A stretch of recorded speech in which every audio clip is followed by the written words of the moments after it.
क्या आपने कभी सोचा है कि जब हम जिम्मेदारी नहीं लेते तो हमारे कामों में क्या होता है? अक्सर हम अपनी क्षमताओं को कमजोर समझकर या डर और संदेह के चलते किसी चीज को करने से पीछे हट जाते हैं, बिना उसे आजमाने का मौका देने का। लेकिन क्या हम यह सोचते हैं कि ऐसे मौके पर हम कितना बड़ा मौका खो देते हैं? इस वीडियो में हम देखेंगे कि जब हम जिम्मेदारी से मुकरते हैं तो हम स्वयं को अपने पूरे पोटेंशियल को पहचानने और प्राप्त करने का मौका बर्बाद करते हैं। जिम्मेदारी लेने के बजाय हम अपने कामों को अधूरा छोड़कर स्वयं को नकारने से बचते हैं और इससे हमारे जीवन में निरंतर संकोच और आत्म संकट की भावना बनी रहती है। ये वीडियो आपको यह सिखाएगा कि जब हम खुद पर और अपनी क्षमताओं पर विश्वास करते हैं तो हम किसी भी चुनौती का सामना कर सकते हैं और कैसे हमारे कामों में चमत्कार हो सकता है। तो चलिए बिना किसी देरी के कहानी शुरू करते हैं। एक छोटा सा गांव था। उस गांव में एक व्यक्ति रहा करता था। उस व्यक्ति को भी यही तकलीफ थी। वह हमेशा खुद की क्षमताओं पर शक किया करता था। वह हमेशा दुविधा में रहता था। जो काम वह करता था वह काम उसे बिल्कुल भी पसंद नहीं था। वह तो उस काम को केवल मजबूरी में किया करता था ताकि उसका घर परिवार आसानी से चल सके, उन्हें 2 वक्त की रोटी मिल सके, उनका पेट भर सके। और वह हमेशा सपनों में ही खोया रहता कि किसी न किसी दिन उसे बहुत सारा धन मिल जाएगा और वह उस नगर का सबसे अमीर आदमी बन जाएगा। उसके पास वह सब कुछ होगा जो एक धनी व्यक्ति के पास होता है। सारी सुख सुविधाएं होंगी। उसके पास किसी चीज की कोई कमी न होगी। मन में यही ख्याल लिए वह हमेशा अपने भगवान की पूजा किया करता। वह हमेशा यही सोचा करता कि मेरे ईश्वर के आशीर्वाद से उसके जीवन में चमत्कार घटेगा और वह बहुत धनी व्यक्ति बन जाएगा। इसीलिए वह दिन रात सुबह शाम केवल अपने इष्ट की पूजा करता, उनकी भक्ति में खोया रहता। और जब भी कोई उसे किसी कार्य के लिए कहता तो वह यही कहता, जो होगा वही करेंगे, मैं भला कौन हूं, करने वाले तो सब वही है। लेकिन वास्तविकता में उसके मन के भीतर एक दुविधा थी। कुछ भी करने के लिए वह हमेशा दुविधा में फंसा रहता था। वह कभी किसी निर्णय पर पहुंच ही नहीं पाता था। और जब भी वह किसी कार्य को पूर्ण नहीं कर पाता था तब भी उसके पास तरह तरह के बहाने हुआ करते थे। जैसे, मैंने तो बहुत कोशिश की किंतु यह कार्य पूर्ण हो ही नहीं सकता, यह कार्य करना तो असंभव है, यह कार्य बहुत कठिन है। इस तरह के उसके पास कई तरह के बहाने थे जिससे वह खुद को समझा दिया करता। उसकी पत्नी और उसके घर वाले उसे ताना मारा करते, उसे तरह तरह की बातें सुनाया करते, लेकिन वह व्यक्ति कुछ करने का नाम ही नहीं लेता था। एक दिन उसकी पत्नी उस व्यक्ति से कहती है, अरे तुम कुछ करते क्यों नहीं? आखिर हमारा परिवार ऐसे कब तक चलेगा? तुम जो मजदूरी करके पैसे लाते हो उसमें घर का खर्च नहीं चल पाता। आखिर तुम कुछ और काम क्यों नहीं करते?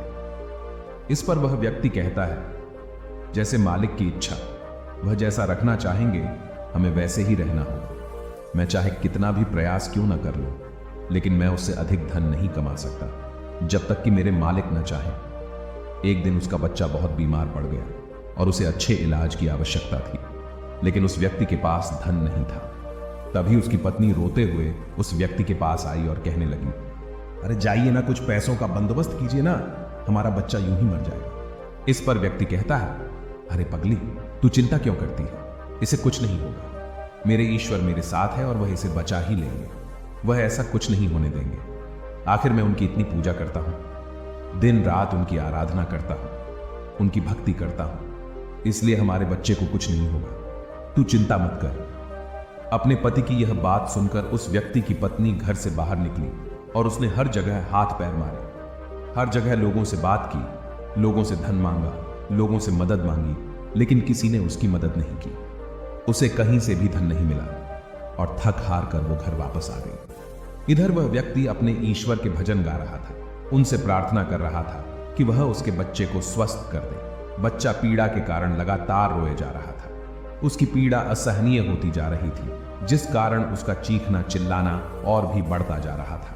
काफी समय तक वह बच्चा चीखता चिल्लाता रहा, लेकिन उस व्यक्ति को तनिक भी फर्क नहीं पड़ा और अचानक उस बच्चे का चीखना चिल्लाना बिल्कुल शांत हो गया। जैसे ही उस बच्चे की आवाज बंद हुई, यह देखकर वह व्यक्ति सोचने लगा कि लगता है मेरे प्रभु ने मेरे बच्चे को ठीक कर दिया। उसने प्रभु का धन्यवाद किया और कहा, मैं जानता था आप मेरे बच्चे को जरूर स्वस्थ कर देंगे। आखिर मैं आपकी इतनी पूजा करता हूं, आपकी इतनी आराधना करता हूं। मैं जानता था आप मेरा साथ कभी नहीं छोड़ेंगे। अपने बच्चे की आवाज न आती हुई देख उसकी पत्नी उस बच्चे के पास पहुंची और जोर से चिल्लाकर उस बच्चे को उसने अपने गले से लगा लिया और जोर जोर से रोने लगी।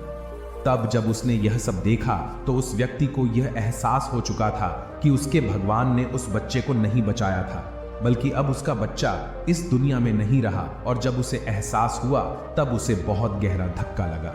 उसे यह समझ नहीं आ रहा था कि आखिर यह कैसे हो सकता है। वह तो अपने प्रभु की इतनी भक्ति करता है, इतनी आराधना करता है, फिर आखिर यह सब कैसे हो गया। उसके मन में ऐसे कई प्रकार के प्रश्न उत्पन्न हो रहे थे और उन प्रश्नों को लेकर वह यहां वहां भटकता रहा। और ऐसे ही कई दिन बीत गए। दिन के बाद हफ्ते और हफ्तों के बाद महीने बीत गए, लेकिन अब तक उसे उसके प्रश्नों का कोई उत्तर नहीं मिला था। जब भी किसी से इसके बारे में बात करता तो हर कोई उसे केवल एक ही जवाब देता कि लगता है तुम्हारी भक्ति में कोई कमी रह गई थी, शायद इसी कारण ईश्वर ने तुम्हारी नहीं सुनी। लेकिन उसे किसी की बात पर कोई यकीन नहीं था। उसे उस जवाब से कोई संतुष्टि नहीं मिल रही थी। वह अपने बच्चे को खोने के कारण बहुत तकलीफ में था। मन ही मन वह पूरी तरह से टूट चुका था। एक दिन वह किसी मार्ग से होता हुआ कहीं जा रहा था, लेकिन तेज धूप के कारण वह एक पेड़ की छांव में बैठ गया और वहां पर बैठकर अपने बच्चे को याद करके जोर जोर से रोने लगा। उसी मार्ग से एक साधु होकर गुजर रहे थे। उन्होंने जब उस व्यक्ति के रोने की आवाज सुनी तो वह उसके पास पहुंचे और उस व्यक्ति से कहते हैं, क्या बात हो गई? आखिर तुम इतने जोर जोर से इस तरह रो रहे हो? क्या कोई संकट आन पड़ा है? आखिर क्या बात है, मुझे बताओ। इस पर उस व्यक्ति ने अपनी सारी बातें उन साधु को बता दी और साधु से कहता है, हे गुरुवर, आखिर इसने मेरी क्या गलती है? आखिर मैंने क्या किया? मेरी पत्नी मुझे मेरे बच्चे की मौत का जिम्मेदार ठहराती है। आप ही बताइए, भला मैं अपने बच्चे को क्यों मारना चाहूंगा? मैं तो बस ईश्वर से उसकी सलामती के लिए दुआ मांग रहा था। तो क्या मैंने गलत किया है? तभी उन गुरुवर ने उस व्यक्ति से कहा, यदि तुम्हारे बच्चे को इलाज मिल जाता तो क्या वह ठीक हो जाता? इस पर वह व्यक्ति कहता है, हां, अवश्य ठीक हो जाता। तभी वह साधु उस व्यक्ति से कहते हैं, तो आखिर तुमने इलाज क्यों नहीं करवाया? इस पर व्यक्ति कहता है, गुरुवर, मेरे पास इतना धन नहीं था कि मैं उसका इलाज करवा सकूं। तभी गुरुवर उस व्यक्ति से कहते हैं, तुम्हारे पास धन क्यों नहीं था? तभी वह व्यक्ति इसका जवाब देते हुए कहता है, गुरुवर, जहां मैं काम करता हूं वहां पर मुझे बहुत ही कम तनख्वाह मिलती है और इससे मेरा घर बड़ी मुश्किल से चल पाता है। ऐसे में मैं भला अधिक धन कहां से जोड़ सकता हूं? तभी वह व्यक्ति से कहते हैं, यदि तुम्हारी बच्चे की मृत्यु धन न होने के कारण हुई है तो तुम ईश्वर को क्यों दोष दे रहे हो?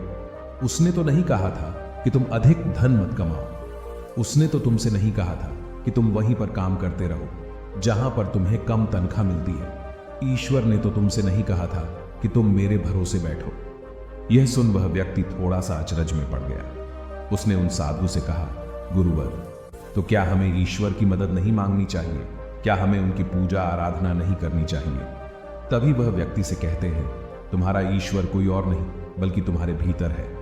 वह तुम्हारी आंखों से देखते हैं, तुम्हारे ही हाथों से कार्य करते हैं, तुम्हारे ही पैरों से चलते हैं, और जब तुम्हें कुछ करने के लिए तैयार न हो तो वह तुम्हारी मदद कैसे कर सकते हैं? तुमने ही अपने ईश्वर को हाथ पर हाथ धरे रखने के लिए मजबूर कर दिया है। तभी वह व्यक्ति उनसे कहता है, ठीक है, आपकी बातें बड़ी कड़वी लग रही हैं, लेकिन जो कुछ भी आप कह रहे हैं वह सब सत्य है। कहीं ना कहीं मैं अंदर से जानता था कि मैं ही अपने बच्चे की मौत का जिम्मेदार हूं। यदि मैंने थोड़ा और धन जुटा लिया होता, यदि मैंने थोड़ी सी मेहनत की होती, लोगों से मदद मांगी होती, तो अवश्य ही आज मेरा बच्चा जिंदा होता, मेरे साथ होता। इतना कहकर व्यक्ति जोर जोर से रोने लगा। कुछ देर रोने के बाद फिर से शांत होकर गुरु से कहता है, गुरुवर, जब भी मैं कोई कार्य करने जाता हूं तो मेरे पास इतने साधन नहीं होते थे, न ही धन होता था, न ही किसी का सहयोग मिलता था। और जब भी मैं कोई कार्य करने जाता तो मेरे मन में एक शंका होती, एक संकोच होता कि क्या मैं इस कार्य को कर सकूंगा या नहीं। तभी वह साधु उस व्यक्ति को एक पेड़ की तरफ इशारा करके कहते हैं, क्या तुम पेड़ पर चढ़ना जानते हो? व्यक्ति कहता है, नहीं गुरुवर, मैं आज तक कभी भी पेड़ पर नहीं चढ़ा और न ही मैं पेड़ पर चढ़ना जानता हूं, किंतु आप मुझसे यह क्यों पूछ रहे हैं? इस पर वह साधु कहते हैं, अभी बताता हूं। उन्होंने पास में बैठे हुए एक कुत्ते को एक पत्थर मारकर क्रोध दिलाया और वह तुरंत ही पास वाले पेड़ पर चढ़कर बैठ गए। और अब उस कुत्ते के सामने वह व्यक्ति था। उस कुत्ते ने क्रोधित होकर उस व्यक्ति को दौड़ाया।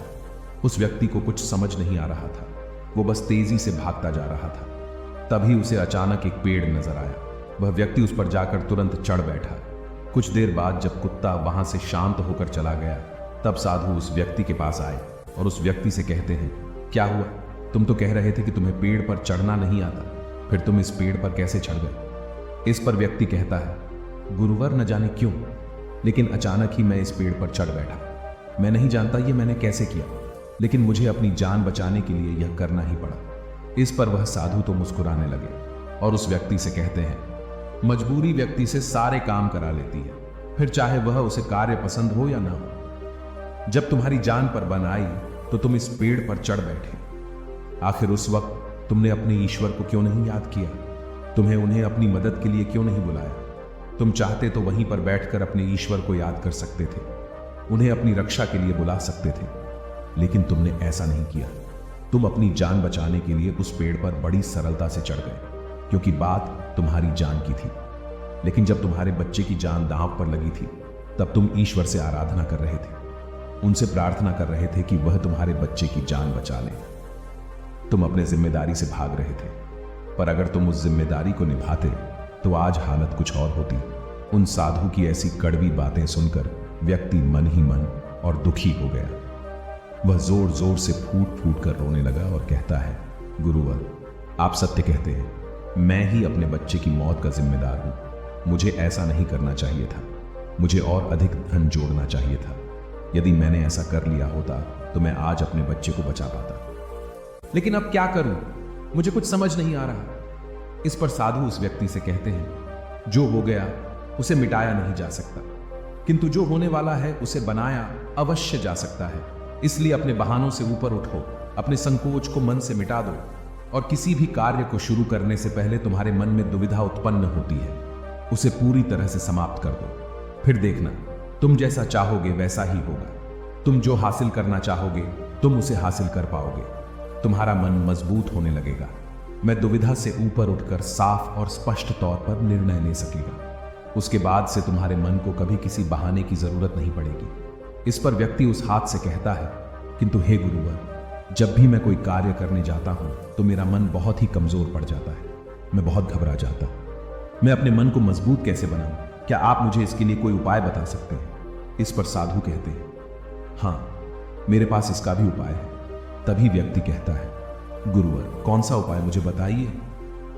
इतने में साधु ने उस व्यक्ति का हाथ पकड़ा और उसे एक नदी किनारे ले आए और उस व्यक्ति से पूछते हैं, क्या तुम्हें तैरना आता है? वह व्यक्ति थोड़ा घबराया, लेकिन उसने जैसे तैसे उन गुरु के इस बात का जवाब देते हुए कहा, हे गुरुवर, मुझे तैरना नहीं आता, लेकिन आप बहुत डर चुका था। वह उन्हें देखते ही भागने का प्रयास करने लगा, लेकिन एक बार फिर उन साधु ने उसे जबरदस्ती पकड़कर नदी में धक्का दे दिया। वह नदी में हाथ पैर मारने लगा ताकि कोई उसे बचा ले। वह जोर से चिल्लाने लगा, बचाओ बचाओ, लेकिन आसपास कोई न था। उसकी मदद के लिए कोई नहीं आ रहा था। तभी साधु उस पानी में उतरे और उस व्यक्ति को जबरदस्ती पकड़कर सीधा खड़ा कर दिया। उस व्यक्ति ने पाया कि उस नदी में पानी केवल उसके कंधे तक ही आ रहा था। इस पर वह साधु उस व्यक्ति से कहते हैं, अब तुम मुझे यह बताओ कि आखिर तुम इतने कम गहरे पानी में किस तरह से डूब कर मर सकते हो। यदि तुम चाहते तो सीधे खड़े होकर इस परिस्थिति का सामना कर सकते थे और तुम्हें यह भी एहसास हो जाता कि इस नदी में पानी केवल तुम्हारे कंधे तक ही है और तुम्हें इस तरह से इतनी मेहनत करने की कोई आवश्यकता न पड़ती। न ही तुम घबराते और न ही इस परिस्थिति से भागने का प्रयास करते, किंतु तुम्हें हमेशा से केवल एक डर का सामना किया है, और वह यह है कि यदि तुम नदी में गिरे और तुम्हें तैरना नहीं आता तो तुम्हारी मृत्यु निश्चित है। और यही कारण है कि तुम सही स्थिति का पता नहीं लगा पा रहे थे। तुम यह तक पता नहीं लगा पाए कि आखिर इस नदी में पानी कितना गहरा है। एक बार फिर साधु उस व्यक्ति को नदी से बाहर लाए और थोड़ा देर इंतजार करने के बाद उन्होंने एक बार फिर उस व्यक्ति को उस नदी में धक्का दे दिया। अब की बार उस व्यक्ति को उस स्थिति का पता चल चुका था। वह यह जानता था कि अब जैसे ही वह अपने आप को स्थिर कर लेगा, जैसे ही अपने आप को अपने पैरों पर खड़ा कर लेगा, यह पानी केवल उसके कंधों तक ही आएगा। और उसने बिल्कुल ऐसा ही किया। वह सीधा खड़ा हो गया। तभी साधु उस व्यक्ति से कहते हैं, क्या तुम्हें अब अपने मन को मजबूत करने का मंत्र मिल चुका है या नहीं? इस पर वह व्यक्ति कहता है, हाँ, मैं समझ चुका हूं कि अपने मन को मजबूत किस तरह से किया जाए। आगे गुरुदेव उस व्यक्ति से कहते हैं, अब तुम समझे, इस दुनिया में कुछ भी करना इतनी बड़ी समस्या नहीं है। समस्या तो यह है कि हम कुछ करना ही नहीं चाहते। जब भी हमें डर लगे या कोई समस्या खड़ी हो तो हमें उसमें उतर कर देखना चाहिए, उसका आकलन करना चाहिए, उसे समझना चाहिए, जब तक कि वह समस्या संभावना न बन जाए और तुम्हारे भीतर से उस परिस्थिति का सामना करने का डर निकल न जाए। ऐसे ही हमारा मन मजबूत होता है।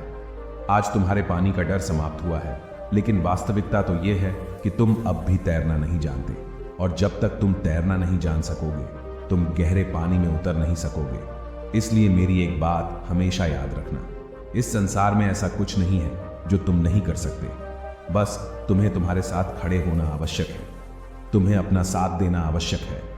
इसलिए अपने आप को धोखा देना बंद करो, अपने आप को दुविधा से बाहर निकालो, अपने आप पर संकोच करना बंद करो, अपनी शक्ति को पहचानो। तुम हर कार्य कर सकते हो जो तुम करना चाहते हो। यह सुन उस व्यक्ति को अपनी गलती का एहसास हो गया और उसने गुरु को प्रणाम किया और वापस अपने घर की ओर लौट गया। अब से हर रोज अपनी गलतियों को सुधारने में लग चुका था, अपने मन को मजबूत करने में लग चुका था। जब भी उसके सामने कोई परिस्थितियां थी, इसका सामना करने में उसका मन घबराता, उसका मन डरता, तो वह उस परिस्थिति के सामने खड़ा हो जाता और उनका डट के सामने करता, अपनी जिम्मेदारियां निभाता, क्योंकि यही करते हैं जिम्मेदार लोग, डट के खड़े होते हैं। उसने अपने मन के संकोच को, अपनी दुविधाओं का त्याग कर दिया था और उसने अपना हाथ थाम लिया था। जिस भी कार्य में उसे डर लगता वह उस कार्य को जरूर करता है, जिससे उसका मन और भी अधिक मजबूत हो जाता। अब ना ही उसके मन में कोई संकोच होता था, न ही वह किसी से किसी प्रकार के डर की बातें करता। हर परिस्थिति का सामना करने के लिए पूरी तरह से तैयार रहता, और इसी प्रकार उसके मन का सारा डर खत्म हो चुका था और वह अपने जीवन में आगे बढ़ने के लिए पूरी तरह से तैयार था। अब वह जो कुछ भी चाहता था वह उसे हासिल करने में पूरी तरह से सक्षम था। दोस्तों, उम्मीद है कि आपने आज के इस वीडियो से जरूर कुछ न कुछ सीखा होगा, तो इस वीडियो को अपने दोस्तों के साथ शेयर करना ना भूलें। हमें ऐसे ही सपोर्ट करने के लिए चैनल को सब्सक्राइब जरूर करिए। तो चलिए मिलते ऐसे ही एक और नई वीडियो में, तब तक के लिए अपना ख्याल रखें। धन्यवाद। नमो बुद्धाय।